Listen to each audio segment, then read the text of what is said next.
Good evening, everyone. Welcome to Evening Dhamma. Tonight we are looking at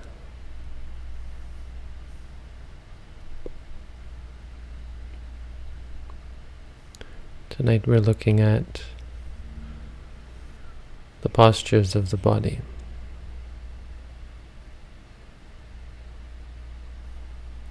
Very brief section. The text itself is very short, but there's, as usual, a lot more to say about it. Maybe not as much as last night. So the Buddha says, Gachanto va gachamiti pajanati. Bhikkhu gachanto va gachamiti pajanati. Bhikkhu and a bhikkhu, any one of us, gachanto, well going, gachamiti pajanati. Pajanati, he knows, he or she knows with wisdom, not knows intellectually. Gacchami, I am going. When going, one knows I am going. When seated, one knows I am seated. Standing. Tito va titom hiti pajanati. When standing, one knows I am standing. When seated, one knows I am seated. When lying down, one knows I am lying down.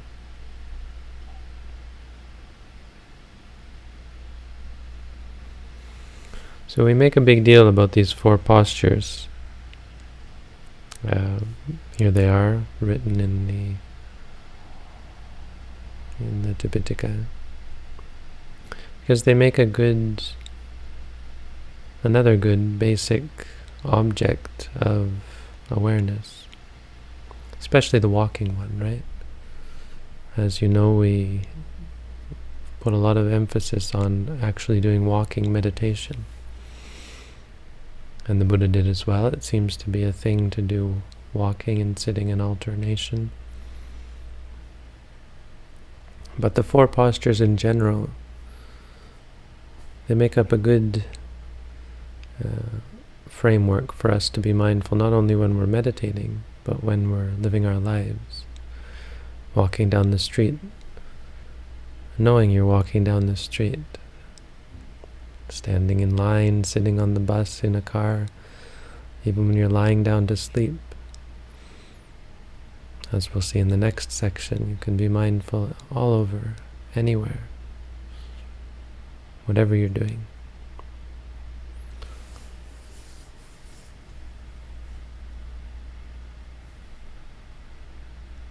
So the question is, what does the Buddha mean by gacchami? Gachamiti bhajanati. One knows with wisdom, or knows fully, I am going. Gacchami is a first-person verb, so it's one word that means I go, or I walk is really the point here.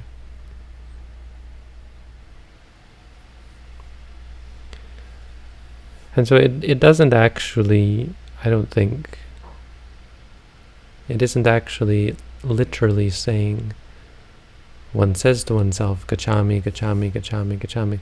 That's not literally what it's saying. And however you understand this, it's because fairly clearly the Buddha most often didn't give explicit practical meditation advice. The way it's worded is always in terms of the outcome of the practice. A very general, because these are general talks. And when you give a talk on the Dhamma, you don't sit there most often telling the meditators how to meditate, right? There's a difference between giving a talk on the theory and giving actual meditation instruction. Now this comes close to giving meditation instruction, but much of the Buddha's teaching is much more theory, the idea behind it, which means that there was most likely a lot of practical instruction going on behind the scenes. We have some hints of this throughout the teachings, but it's fairly clear that there was a lot of more practical instruction that was just sort of the day-to-day mundane, how you do walking meditation, how you do sitting meditation, that didn't actually get recorded in all its intricacies. There seems to be a favoring of the actual talks that the Buddha gave on ideas. So he's saying, one knows clearly, I am going. And he doesn't say what one does to accomplish that. And so actually using a mantra is, of course, for some people it's uncomfortable, and it's an odd sort of idea that when you're walking down the street you should actually say to yourself, walking, walking, walking. But odd idea or not, it really is the most concrete, obvious way of cultivating this knowledge, I am going. The commentary says something interesting, and it gets into what's important about this passage and mindfulness in general. I mean, this is a classic description of mindfulness. When walking, one knows I'm walking. When standing, one knows I'm standing. It sounds nice, perhaps romantic even. This idea that there's a person. When I first heard this, that's how it impressed me. It was like, okay, well, that's a fairly benign sort of philosophy. It's mild, but it makes you think, well, that's kind of poetic. The idea of when you're walking, to know that you're walking. It's certainly not what I'm looking for, right? This can't be the end of spirituality. We think there's so much more to it. The point is, we're not clear about how important this is. I mean, it seems to be something that most of us do anyway. Not all the time, sure. But when I walk, I know I'm walking. When I sit, I know I'm sitting. This seems to be the case, right? And so the commentary is quite clear, anticipating this, or probably having encountered this idea of, well, mindfulness doesn't sound that tough. It sounds like something I do most of the time anyway. Is that it's not the same as just knowing that you're walking. It's a special kind of knowing that they claim. Now, the commentary doesn't actually give too much detail. Unfortunately, they don't give much explanation on how one goes about creating this special kind of knowing either. Not in this instance. But in the Visuddhimagga, they're quite clear. The Visuddhimagga has some very, very explicit, actual practical meditation advice, how you, or instruction, how you practice mindfulness, how you practice meditation. And it involves a mantra, not always, but many times. Focusing on an object and repeating to yourself something that clues your mind in or keeps your mind focused on what it is you're observing.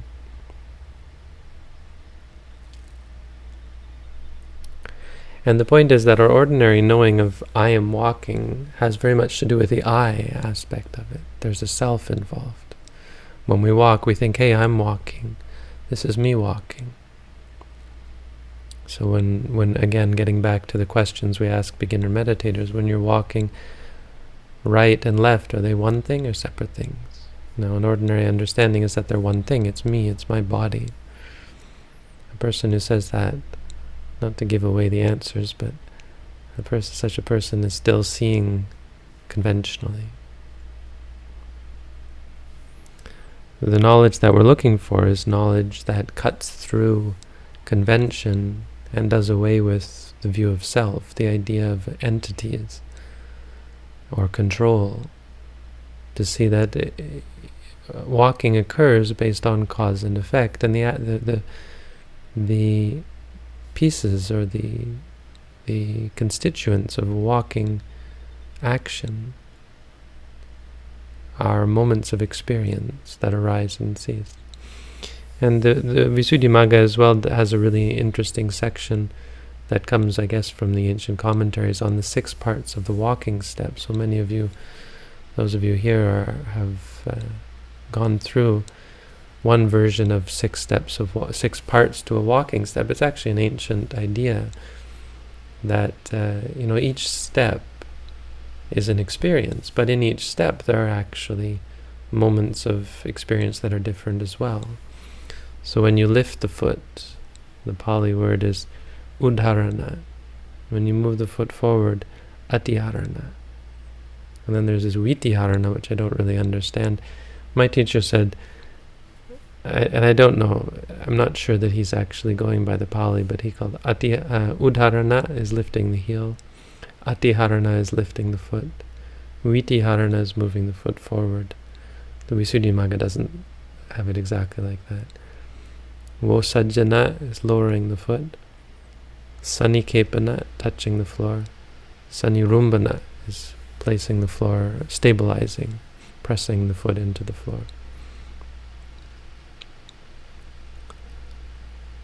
And the idea behind this is to really help you to see individual experiences, to be able to distinguish between moments and moments and moments, and break apart this idea that it's a thing that's walking.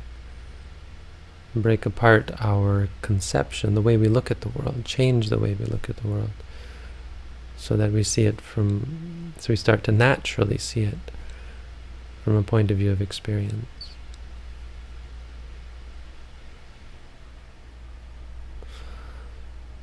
And so as we do this, we are able to overcome the idea of self in its many aspects. And also it brings up all of our attachments. I mean, you can't attach to a reality, so once you start to focus on, now I'm walking, now I'm sitting, lifting the foot, and so on, it starts to break down any kind of attachment, any kind of clinging that could come. And it starts to become disjointed. Our likes and dislikes, we start to see that they're irrational. They have nothing to do with our experience, because our experiences are just moments arising and ceasing.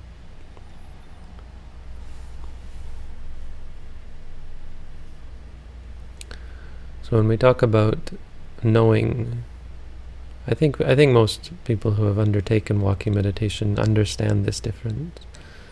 If they've done it diligently and practiced it continuously or daily, you'll start to see there's a difference between walking and knowing that you're walking intellectually and actually knowing lifting, knowing that this is lifting, knowing that this is moving.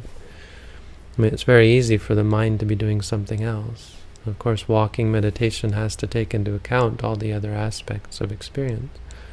When the mind is thinking, you've got to be mindful, thinking, and then start walking again. You can't just force yourself to meditate. And as it clears up, you'll feel this change, where you actually do know that this is moving. This is walking, this is standing, this is sitting, this is lying down. So those are the 4 postures. This is sort of another introductory practice. Now, the meditator, not only do they focus on the rising and falling of the stomach or the breath, but they also focus on the postures of the body. The next thing the Buddha says is yatha yatha va panasakayo parnihito hoti tatha tatha nang pajanati, which is it's a good sentence. It's an important part of this section. It means, or however the body is disposed.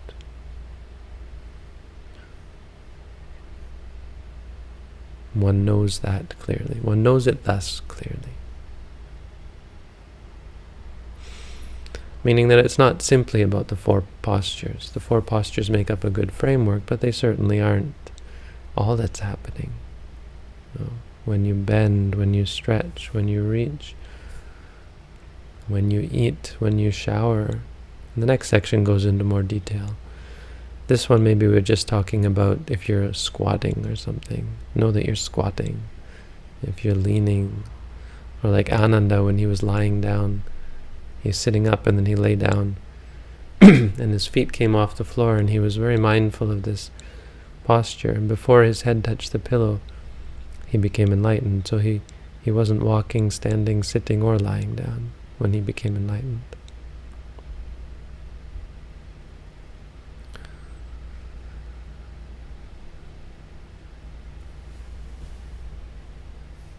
I'm not sure if there's anything else I wanted to say on this. Let's see what is the commentary goes on and on and on about. Very interesting. Again, if you really want to get into it, you should read the commentary. But it's mainly talking about. Oh, the other thing that it talks about is just to really drive home this idea of non-self. This idea that it's really not a self that is walking. It talks about what happens when you walk. Again, with these 6 parts to the walking step. Let's say lifting heel, lifting, moving, lowering, touching, pressing. All that it is the elements. And the elements means the hardness, softness, the heat, the cold, and the tension and the flaccidity. These are the 3 elements that you experience. And it says that in lifting heel, lifting, and moving, the fire element is strong. There will be a heating sensation, the caloric, sort of a burning, and there will be less earth and air, I believe, right? Let me see.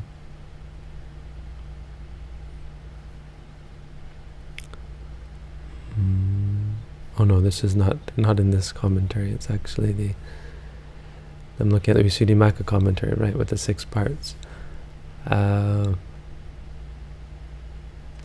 Yes. And then with lowering, touching, and pressing,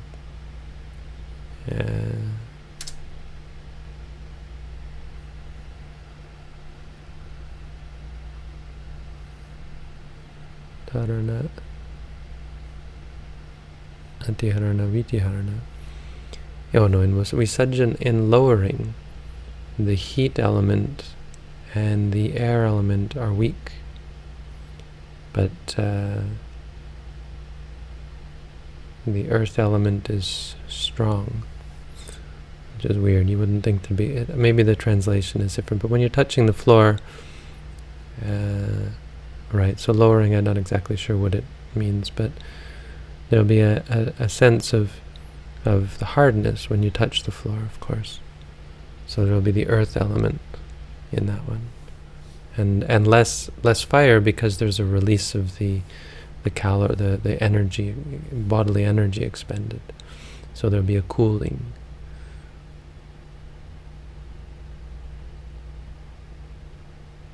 Yes, and there will also be a release of tension. Right, so on lifting there's also a tension, so the air element is strong. That tension you feel when you lift, that's the air element. The heat that in the leg is the fire element. On lowering, there's a cooling and there's also a release of pressure. So there's going to be a low air and fire element. And there'll be a hardness when you touch the floor, and that's the earth element. Very complicated. I heard this talk once and I thought, wow, you're supposed to sit, so are you really supposed to be aware this is this element, this is that element? No, that's not really the point. The point is, this is what you're experiencing. This is what the real experience is. There's the experience of this and this, and they're different experiences. Each one is individual. The elements are not the same in each aspect, each piece of the movement. It's more complicated than you think, more involved. And even more involved is that it also involves the mind. Why do we walk? How does the walking occur? So the commentary asks, who walks? Right? Whose walking is it? And these are the questions that an ordinary mind asks. Is it me walking? Am I walking? But as you practice continuously, you start to see that, well, no, not really. The mind wants to walk, intends to walk. May I walk? I'm going to walk, and then the walking occurs. So it's cause and effect. Based on that cause, the effect is produced. That's how reality works. Mind and body work together, cause and effect. The moment of mind is the intention to do something, and the result is the body. Sometimes the body creates the mind as well, right? There'll be a bodily experience, and then there's the awareness of it. So they work together in tandem. It's quite complicated how they work, and the brain, how the brain works, but in principle it's quite simple. They work together. You want to walk, then there's walking.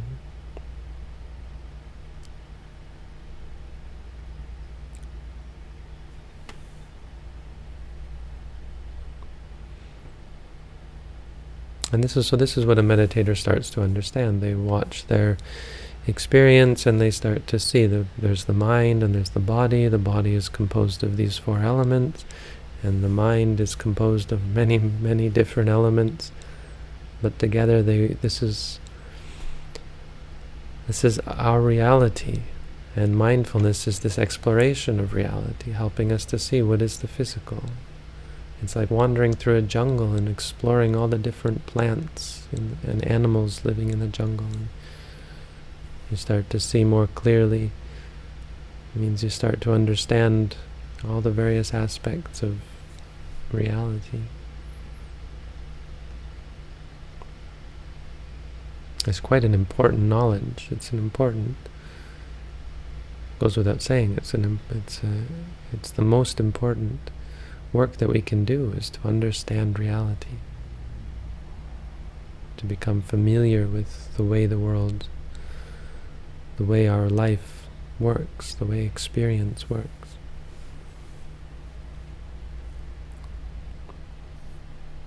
It goes without saying that someone who doesn't understand how things work tends to make many more mistakes than one who understands how something works.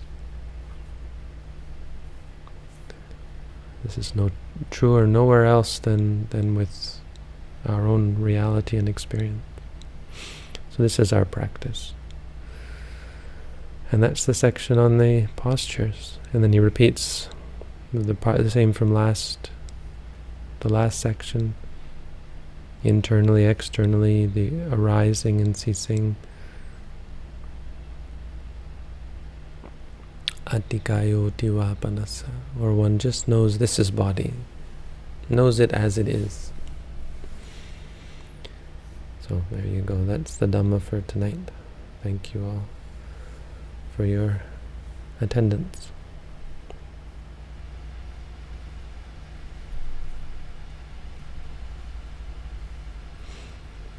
"50 people every night on YouTube, that's great."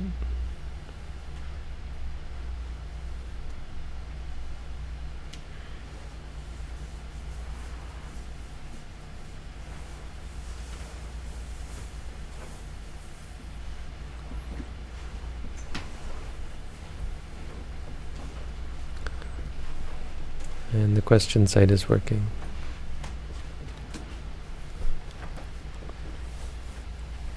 If during meditation thoughts arise that are emotional issues that you're trying to overcome or make peace with it, do you allow yourself to think of them during the meditation, or should you just acknowledge them briefly and go back to focusing on the rise and fall of the breath?